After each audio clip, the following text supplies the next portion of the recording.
Welcome there. Here we are, and that is to say, me, Clive Davis, and him over there. Nicholas O'Shea-Con. And welcome to the first episode of yet another in our no, it's not a podcast even, a YouTube. Well, sometimes we lose the video and then it becomes a podcast. It becomes a podcast, yeah. Whatever this is, it's another one. Two middle-aged men talking about stuff that they're interested in. Yeah. And you might be. You never know. You might not. You never know. So we have one where we talk about movies called Film Crack Crack. We've got one where we talk about books, which we call Literary as Feck. But we moved on. We've added another, arrow to our quiver of video podcasts. And that is based around sequential art. You might know this as children's comic books or adult comic books or comic books.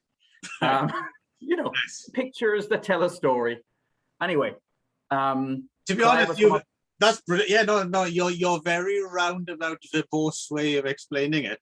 Yes, kind of illustrates the point. We came up with a title which I think works visually, and if this video is able to edit, you'll be seeing it right now. But if not, you didn't, and then we have to deal with the pronunciation issue. So you had a good run at it earlier, so you go for it, Nick. All right. So the new show is called Comix, Prolix. No, it's Prolix. Oh, okay. Should we start this whole thing again? No, it's going well. Excellent. All right. So the first word is Prolix then. Yes. And then so Prolix, Comix, Bollix. There we go. Is the name of our show. Prolix, Comix, Bollix. That's the one. Yeah, kind of got it's awkward, but I quite like it. So yeah. It looks. I had to look up the word Prolix. It's actually not a word I knew, so that was an exciting thing for me. I'm always happy to learn a new English word. So yeah. So there we are. That's where you are with us too. Just in case you were worried this might get too exciting. Yes, yeah. The kind of men who get excited to look up a new word. So exactly. You're quite safe. You're in good hands. You're not going to spill your Bovril watching us. Yeah, there won't be any spit takes. No. Safe pair of boring hands. Yes. So, yes. So I guess we'll. This will probably be a monthly thing, I'm guessing. Yeah. And we'll do the choose in turn thing as well as probably best. So so for this first episode, I chose Cutie Honey, the classic collection. So this is put out by Seven Seas Entertainment, who I have to admit I wasn't familiar with. I probably should have been. I looked them up. Holy fuck, have they translated a hell of a lot of Japanese manga. Yes, and a lot of classic stuff. It's a great surprise to me to start seeing that stuff showing up on bookshelves in bookstores here in Canada, because I thought I would never see. The tendency amongst fans of Japanese comics is to want the newest stuff, and with a very slick kind of art style that's more popular now. So to see this sort of more 1960s, 1970s stuff showing up now is good for those of us who like it. Yeah, I mean, just a cursory glance, but they do seem to put out newer stuff as well. I'm guessing that's where they make their bread, but maybe. No, I'm quite looking forward, and also slightly trepidatious because there's so much of it to dive into their catalog of stuff. Because going by this as well, it's very nicely done, right? I have several volumes here of Captain Harlock and Space Battleship Yamato that they have done as well. Okay. So, how many volumes are there of those? I'm guessing a lot. Well, the Yamato. Well, the thing is, sometimes the comics are, as we can talk about with Cutie Honey today. Actually, the comics are often shorter than the animated series that are based on them. Right. So in the case of the Yamato, it's just one book. It's just one. It's fairly thick, but it's one book. Captain Harlock is 3 books. I have the Queen Emeraldus. There's 2 of those. Those are all by Matsumoto Leiji, who's, in my mind, if you're going to make a kind of a hierarchy, like a little triangle of important Japanese comic artists, you always have to put Tezuka at the top, who invented Astro Boy, and kind of did a lot of the groundwork. But right underneath, as far as I'm concerned, the next two kind of down in the history are Nagai Go, who we're going to talk about today, or Go Nagai, if you prefer, and Matsumoto Leiji. Right. Whose artwork still adorns the boat that you can catch. Yes. From Asakusa over to Odaiba, right? There's like a yes. He designed the entire thing, that entire boat. It looks like something. It looks like the Nautilus or something. Yes. Yeah. It's pretty awesome. And also, I mean, some people who are fans of music might know that Matsumoto Leiji did the music video for the Daft Punk, I think it was the Interstellar 555 movie that went along with one of their I think their biggest album. Right. The name, which is escaping me right now. Anyway. Anyway, we're not talking Leiji Matsumoto today. No, we're not. We're talking about Nagai Go. But yes. They will come up. I think Matsumoto, you have to talk about him as well a little bit when you talk about Nagai Go. And specifically, we're talking about this original Cutie Honey run from 1972 into 1973, which is all collected in sort of 24 chapters, right? I actually probably should have looked this up before. I'm not exactly sure. I'm assuming it ran in a magazine. Yeah, it would have run in a weekly magazine. I'm not sure which one.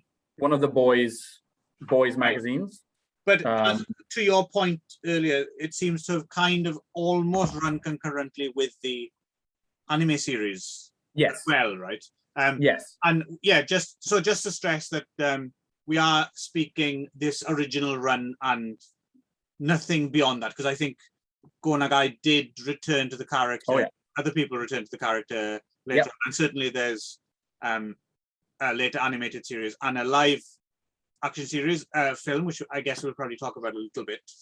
There's 2 live action movies and a live action TV series. Right. I've only seen one of those. I saw the movie that came out in 2004 or something like that. Right. Right. But yeah. But yeah, I go ahead. Yeah, no, we'll talk about that just to pad out the running time a bit, because as we spoke of, and again, as you know, Comix Bollix is Prolix, because you know it's kind of slightly I don't know, it seems a little strange to be talking. I suppose we do it in other ways. We talk about films, that you know, but talking about an art form, I don't know, talking about comics strikes me as difficult. I find talking about comics difficult, and talking about music or writing about music difficult. Yeah. Yes, I just can't do it. Like I don't know how to explain right music, and I don't know really how to explain comics. So what the fuck am I doing this for? Let's Why find not? out. Yeah, let's find out. Put us a few minutes closer to the grave. So just to give a very quick maybe explanation of who like Go Nagai was and where he kind of, or is, he's still alive, he's still around, where he fits in this kind of history of Japanese comics. He starts quite young, and apparently because he had, at the age of 18 or 19, he had a terrible bout of diarrhea and was convinced he was dying. And he at the time was going to go on to university and study something else, but realized if he only had months to live, he wanted to leave something behind that he would be remembered by. So he started to write and draw comics. And then it turned out he didn't die of diarrhea. No, he's still knocking around, still working at the age of 75. And apparently his mom was dead set against him becoming a comic artist. And the legend is that she went around and told publishers to reject his work. But at a certain point, he had kind of created enough work that publishers were interested. And I think his first really big success is something called Harenchi Gakuen, or Shameless School. Right. And it's very important in the history of Japanese comics because it is really the first sex comedy fan service kind of comic. Right. Have you ever read it? No, it's funny. It's one of the Nagai Go's I haven't. I've seen images from it, and but I've never read it, and I haven't seen the. There is an animated series I think that was made, but it was tremendously unpopular with parent-teacher associations in Japan. Yeah. Like he was kind of almost burned in effigy, I think, and it was hugely popular. Yes. With 12-year-old boys, which really, if you were to distill the essence of 12-year-old boy and reduce it and simmer it for months in a slow cooker, you would get everything that Go Nagai has created. Yeah, Shameless School as well. I'm not familiar with the comics either. I have watched the 4-part live action series though. Okay. There was also a TV series, which I'm guessing either must have been massively torn down or played late night TV or something. Right. The film series is kind of Shishido Joe is in the movie series, playing in what, because it's a very kind of it's very episodic and based around gags and stuff. In one of them, if I remember correctly, plays a teacher who's kind of like Django and carries a coffin around, drags a coffin around with him. But instead of a Gatling gun, it's something else. I can't remember what it was. It was like a gym like equipment or something. Right. Something like that. But yeah, it's an odd series.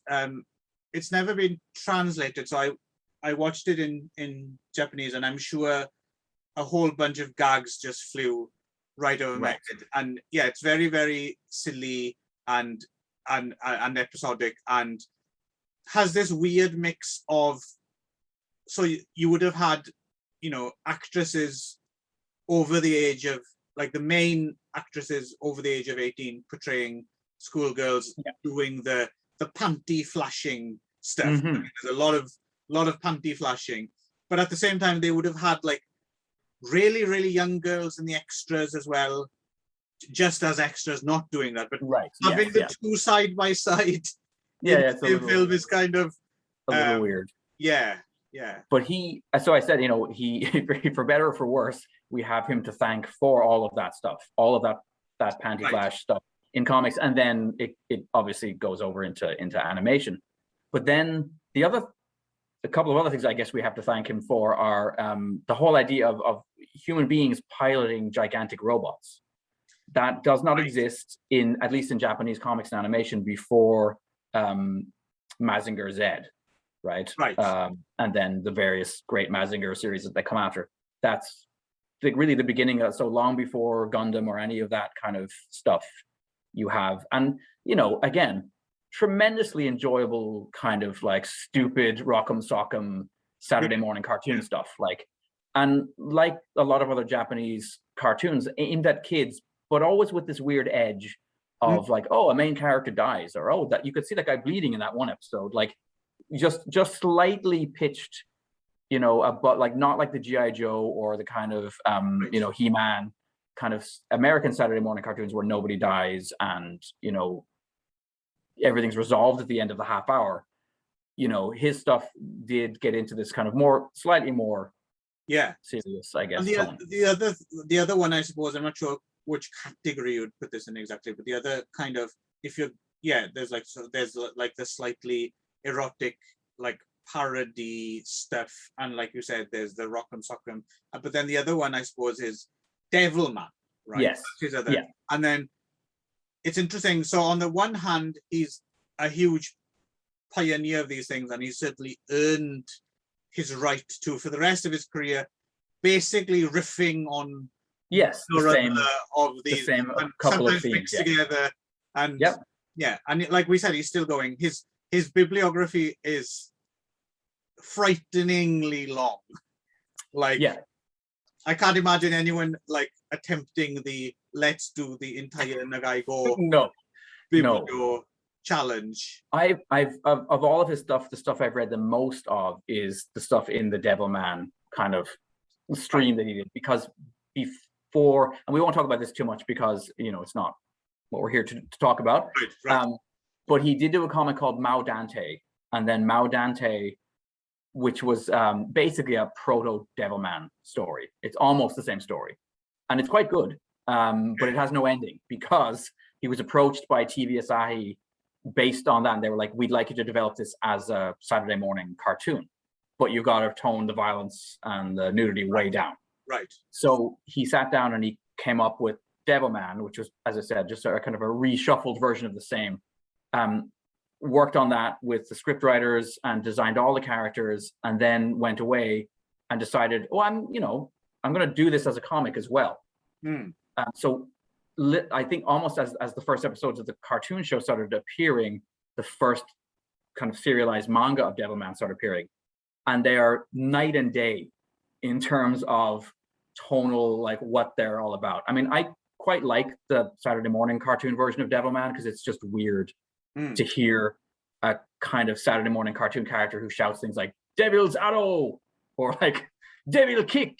Like, just coming from a Catholic background, it's just like, it's awesome. And then when the final villain shows up in the very last episode, his name is God, and he's like, "God Kick," like "God Punch." Right. And it's just like, what the hell? But I guess to a Japanese audience, and maybe to a Japanese creator, these are just another set of they're just more characters to pull out of the ether and put on the page.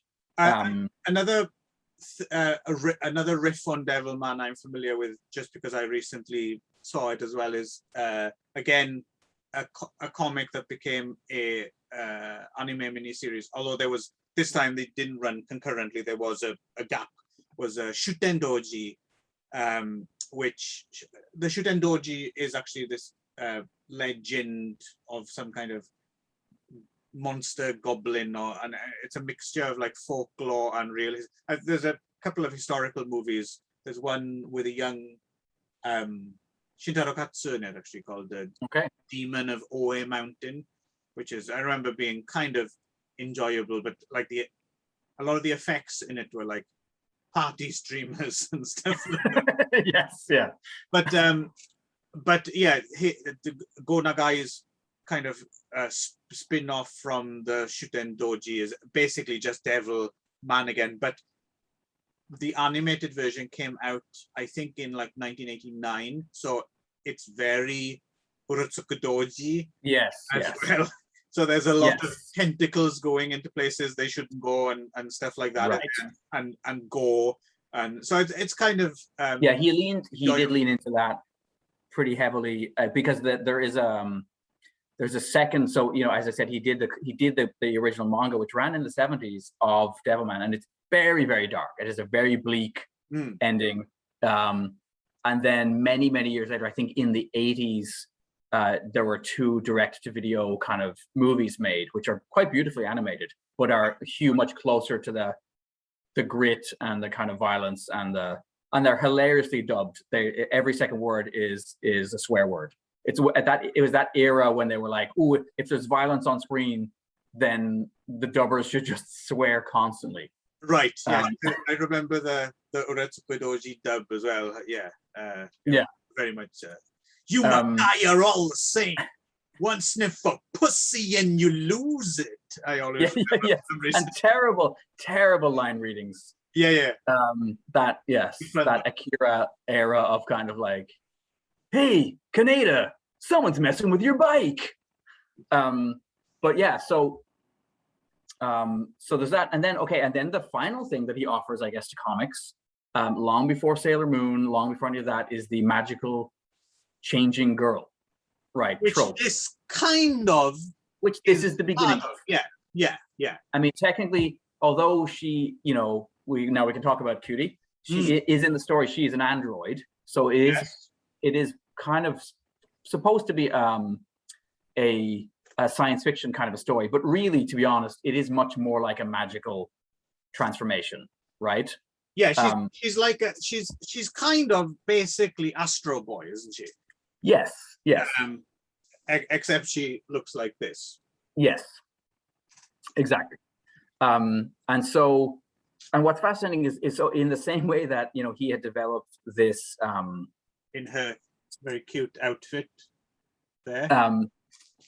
It's exactly the same process as he went through, I think, with, I don't know if it was developed for the same TV series or it's the same TV channel, but that he did for Devilman, where they hired him on and they said, "Do this," and he creates the cartoon show for kids and then creates an adult or much more adult kind of themed comic. Kind of the same here, because Cutie Honey starts right on TV and in the comics at the same time, but they're not the same beast.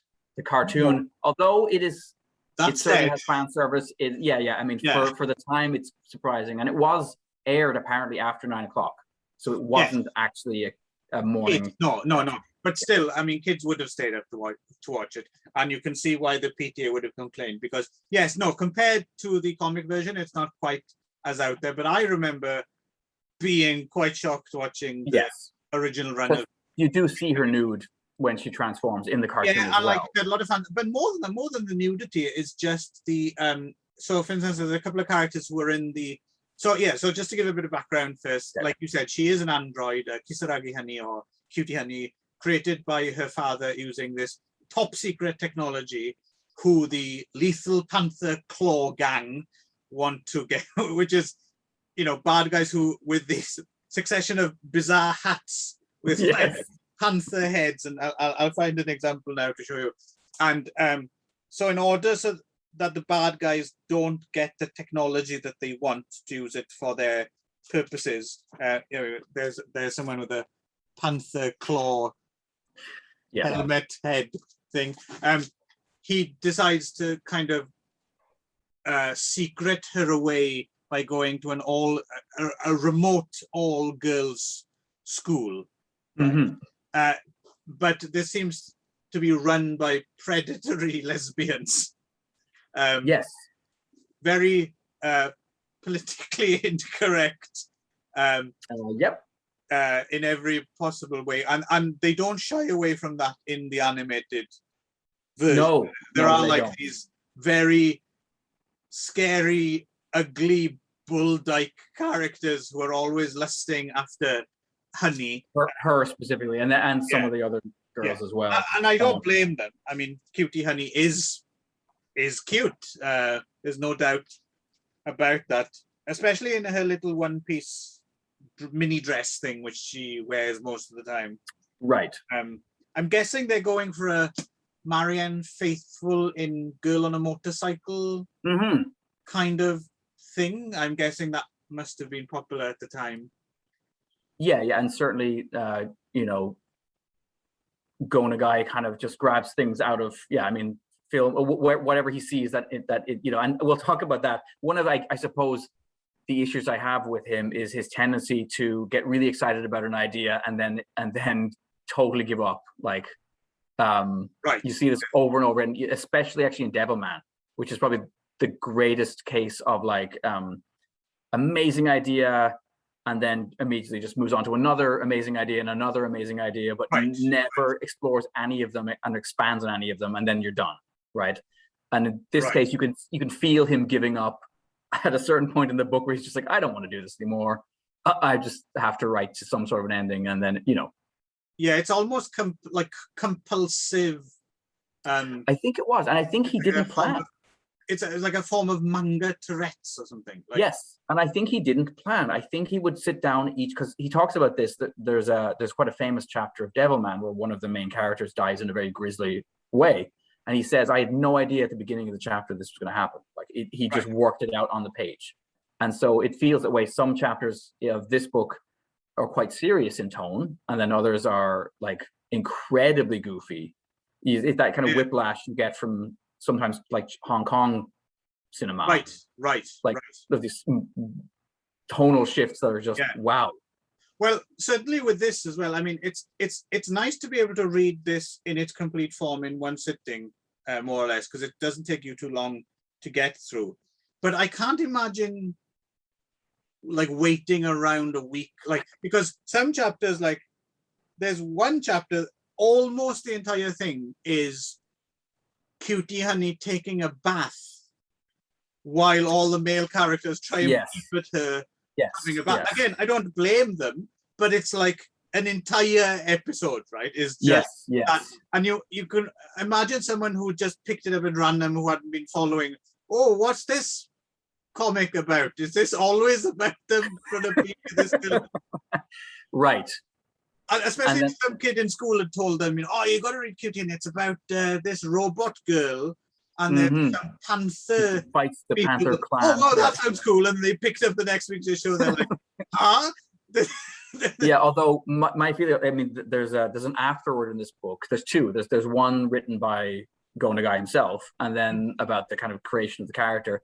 And then there's one by some other, I don't know, I can't remember who he is, some sort of Hirayami Yumeaki. He's a novelist, yeah. Yeah. And his entire 2 pages are just about like basically like war. Like Pretty much. Yeah. You know, like how exciting it was to be a 12-year-old boy. Was this written by Robin Asquith? Yeah. Yeah, and so that, you know, I suspect that the average 11-year-old who picked up that issue of Cutie Honey would not have been complaining about the lack of no, that's true. That's true. Battle action in that particular, yeah. So like you said, so parts of it play out like you would, you know, there's like battles and fights and it's more it's kind of Saturday morning cartoon fare, like a new villain is introduced and Cutie has to fight the villain and has to figure out which, because another thing we should say, she has this ability to do something called Honey Flash, which allows her this doesn't look like a action comic, right? For this particular not the kind of action. No, a different kind of action comic.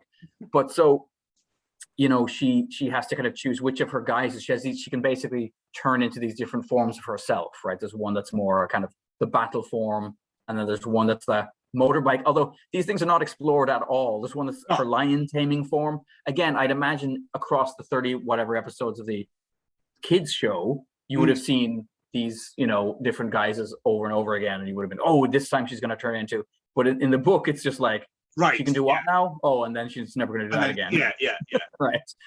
And also, I mean, to begin with, it's all about the bad guys kidnapping her father to get the secret of this technology, and then she has to rescue him. But then, spoilers, the father does get killed. And then there's this kind of quite ineffectual newspaper reporter, I guess, although I don't see him doing any newspaper reporting. He just wears a cap, right? But he, again, this is a case where right back to the beginning of his career, he's just borrowing characters wholesale from his other works. So that is a character, and the dad, the little sketchy dad, who has some of my favorite scenes in the whole book, actually. We'll talk about that in a second. And the brother, kind of dresses like a traditional kind of little Japanese Haori Hakama kind of thing. Yeah. And so they're all taken from something called like the Abashiri family, which is about a series of gangster kind of like comedy gangster thing that he had done. Which so is they're exactly also the same. Huge, which I think is one of his lesser known works outside Japan, but was pretty big deal when it was new as well. I think the Abashiri Iki, right? So yeah, they come from there, and then and then the teacher, the one who has kind of like the little mustaches, like Alphon or whatever her name is an exact replica of the male teacher from the Devilman cartoons. Alphonse. Yes, he is. Yes, you're quite right. Yes, he's just a female, and I believe in one of the later Devilman cartoons, if I'm not wrong, we see him with his wife, and it's her. Like that, they like. Wow, that's just like in the Bash Street Kids. Yeah, where you would see exactly his wife, yes, exactly. In a dress, right? Yeah, exactly the same deal. So actually, I can see Nagai Go writing Bash Street Kids comic. He would have loved it. I mean, it's just kids being bad, like with some tits or something in it every now and again. Yeah. I suppose that's what Harenchi Gakuen is Bash Street Kids with boobs. Shameless school with panty flashes. Yeah. Actually, now that you mention it, I think when I wrote my review of the Harenchi Gakuen films, I think that is exactly how I described it. And just to prove it's true, the same random thought has come to me. I totally forgotten I'd written that, but it came to me. So there's something to it, I think. Bash Street Kids with panty flashing, right? Yeah. So I guess, I mean, not to give away too much of the story, but it doesn't matter. You could spoil the fuck out of it, and it's still going to read. It's still mad. Because there's so like we said, so it gets derailed, right? Obviously towards the end. So we're introduced to, and this is a gag which doesn't work unless you understand Japanese. So we're introduced to this character called Paul Tamatama, And there we go. Right. And this gag only makes sense if you know that tama means testicles. Right. And he's so they're got this beard. He's got this beard from like balls. Yeah, their balls. Ha ha ha. Right. And he has a golden Buddha statue, who's being protected by. So this character here. Yes. What the fuck is going on here? I don't know. But, Yes. So this guy suffers from bleeding hemorrhoids. Yes. The flip of him bleeding onto the carpet is exceedingly disturbing. Yeah, here we go. Where is it? Split. so revolting. Now this must be, I'm guessing this has got to be a reference to something. I thought so too. It seems like Sands of Time, right? Because it seems like there's a bunch of them. I mean, who is the Japanese Columbo style, detective character who appears in like a bunch of different movies and books? Akechi Kogoro. Yes, yeah. For some reason, I wondered if it wasn't some weird. Did he have hemorrhoids? I don't know. I don't know. Yeah. And then the other thing is as well. Again, they turn up the irascible boys detective squad, who for some reason sing and dance while carrying buckets of sewage. Yep. The nearest I could get to, is this a reference to the what's the boys detective Sherlock Holmes, the Bow Street Runners or whatever? Oh yeah, yes, the Bash Street Kids. No, what the Bash Street Kids? Yeah, is that a reference to that?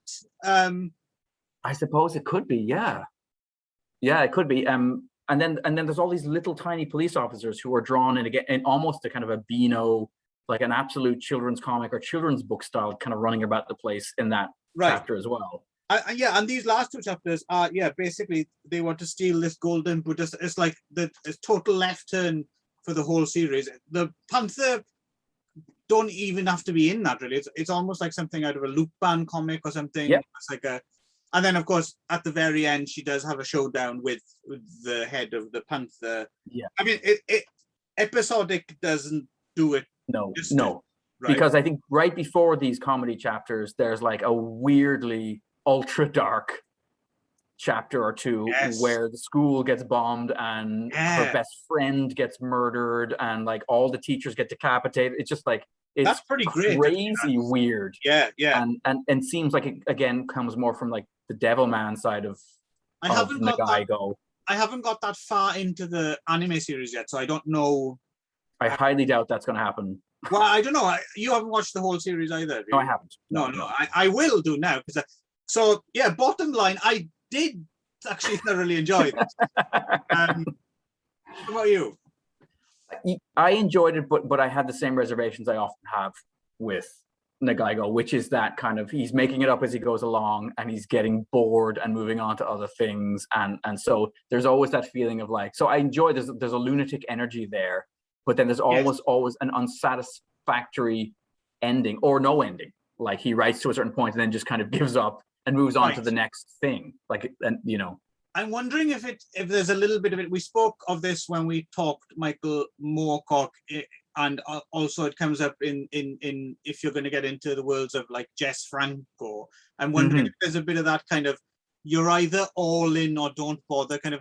And yes, I may have supped slightly from the Kool-Aid. I'm kind of slightly, especially because I'm lucky, at least here in Japan, if I don't need the English and a lot of the stuff's never been translated anyway, I can pick up a lot of secondhand Nagaigo comics like 200 for yen. nothing. Yeah. Which is about $2 Canadian if you're wondering. Yes. So I'm thinking I might actually go down the rabbit hole and, just go to the local book off and just go to the Nagai section and just, I'll have those, thank you. And, buy entire shelves at a time and just kind of click through. And well, I mean, that's what's amazing is how prolific he actually was. There's a point in the early 70s where he's writing 5 different stories for 5 different magazines.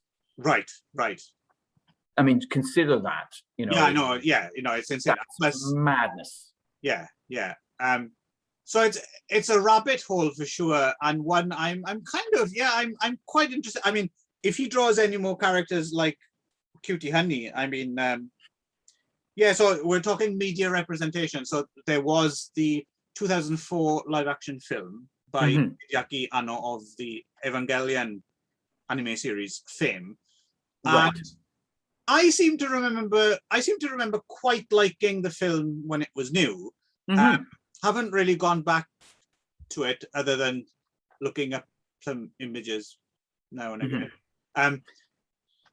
But what I was going to say was, in those days, though, I wasn't very familiar with the source material. So I think that was very, very toned down in terms of the sex compared and to violence. Comix, even though it was, in a way, perfectly cast. They had former Gravia idol and actress Saito Eriko played Cutie Honey, and she's actually perfect. She looks like the character from the life. Saito Eriko is like, you could spank her all day, go to sleep, wake up the next day, and spank her all day long the next day. I mean, she's got that look about her, right? But they don't do the, it's light. It's just, she wears a mini skirt or something like that, or sometimes in underwear. They don't go full. It's pretty tame. But at the time that I moved to Japan, so that's 2002. Nagaigo was one of the first people to create his own publishing company, basically Dynamic Productions, and so he he was one of the first comic artists to ask for written contracts from the magazines. It was always done on word of mouth, and he was like, I'd like it a bit more formal than that. Right. And so he but there was a point. Sorry, it would be one thing, just to put into it would be one thing if the word of mouth and people didn't get ripped off and exploited and worked ridiculously long hours, but the life of a manga writer and artist in Japan is not necessarily a happy one. I mean, from what I understand, they do, or certainly in the past at least, have really exploited individuals kind of these people are going to do it anyway. Yes. And they've really been taken advantage of. That obsessional has really been taken advantage of, I think, by the comics companies and the publishers. So there was a period then when Dynamic Productions was doing a bunch of kind of straight to video stuff, that leaned more heavily into the more sketchy sides of what he did. I remember there's one like Legend of Panty Mask, I think it's called, and it's a girl who's just topless with a pair of underpants on her head. And so they made. We should mention as well in that same vein again how Cutie Honey kind of again in that weird kind of thing he did between the magical girl and whatever else is the Keiko Kamen. Yes, is right, which is basically legendary Panty Mask. And so I mean, I think there. So even at the time, back when you're talking when they made that movie, Nagaigo fans could go. There was a place for them to go to get their more edgy Nagaigo stuff, and then that was obviously more of a cinema kind of friendly. I remember Family Mart prominently appearing in that movie for some reason. Like there was they paid money to be. Because she eats the onigiris as well, right? Yeah. There's a lot of a live action Keiko Kamen stuff as well of varying degrees of explicitness. There was like a 90s series which had a lot of nudity, and then there was a later series that had less nudity and so it's interesting how they seize on this stuff, and you can do it, you can kind of match it to your target audience, like how far. It's quite interesting. It's something I think that doesn't happen so much. Like you can't imagine that happening so much in the States, where, for example, where something it's either for kids or it's for adults. But you take something and you make an adult version of it, or a kid. Like I remember the most extreme example of this I remember is for a while there, about 20 years ago or something, the adult video company Soft on Demand they made a series of videos, which were, like the live action version of the Rotsukudoji Okay, right. hentai thing, live action.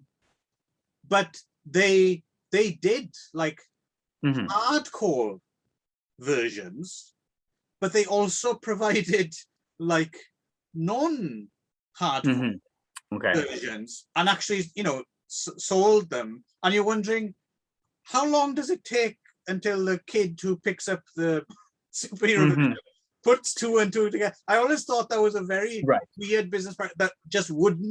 Maybe it's like, remember how they used to sell those candy cigarettes?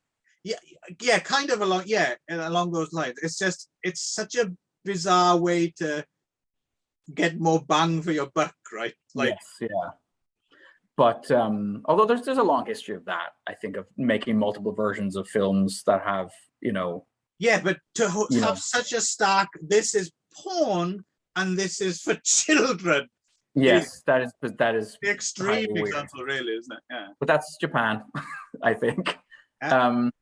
But I think the last thing I'll say is that, so a little while after I moved to Japan, I lucked into somebody giving me this, which is a catalog that's signed by the guy. And this is, it's all kind of, go this way, it's got chunks of stuff from basically his entire career. And again, you start to realize just how prolific he was. There's Panty Mask there. So you were gifted that? Sorry? You were gifted that? Yes, yeah. Wow. Because I'm wondering if even without being signed, if that's a collectible. Yeah, I mean, it was. I believe it was from a gallery show. Wow. Right. Wow. This is the gallery catalog from that show, and there's some great. Yeah, I mean, it's page after page of awesomeness. Right. I mean, I'm sure you're not keen on giving it up, but if you ever were to, you could probably sell that for.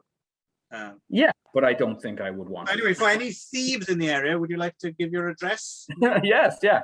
But I mean, again, then you have stuff that was, he did do stuff that was straight up children's comics as well. But yeah, that's Emma Kun, right? Which apparently ran about the same time as Cutie Honey. But I was looking that up on, again, Wikipedia maybe is not necessarily 100%, but I think that's the Shuten Doji I was talking about.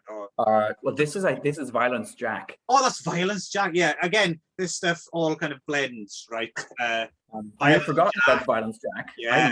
I love Violence Jack, and that's something that has not been translated officially, but you can find if you dig around online that people have done the work, scanned it, translated it, and you can read, and it's one of his it's bookshelves of just goes on and on and on.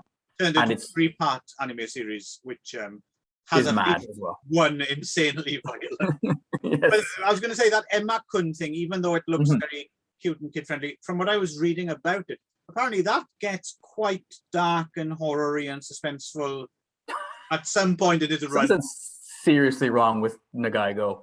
He's great, isn't he? Yes. I don't know. I know what you mean. In a way, I would kind of hesitate because I'm guessing as well, the further along from being published, this is going to kind of get more and more expensive as well, right? It's fairly reasonably priced to pick up copies now, but as it goes along, I'm guessing. So yes, I hesitate to spend your hard-earned money on that without quite, because but if you, I mean, I don't know. I enjoyed it. I'm glad. But then again, I'm slightly mental, and I'm keen to go down the Gonagai rabbit hole. Right. And I can fantasize about all these panels being played out with Sato Iriko in them. Okay. So what do you think? It was worth your money. Yeah, I mean, I'm happy to have it too, because I'm happy to have more Nagai Go in English and have more of it on my bookshelves. Basically, I was just gonna say, if you're overgrown 12-year-old boys like me and Nick, go for it, I guess. If Absolutely. you have disposable income and disposable underpants, this is for you. Yeah. Sweet dreams. Should we leave it there, or you have something to add? Yeah, I think we're good. Okie doke. So yeah, we'll try and keep this brief. So yes, until next time, Prolix Comics Bollix. I've been Clive Davis. I have been Nicholas O'Shea. Yeah, see you next time. Bye. Take care.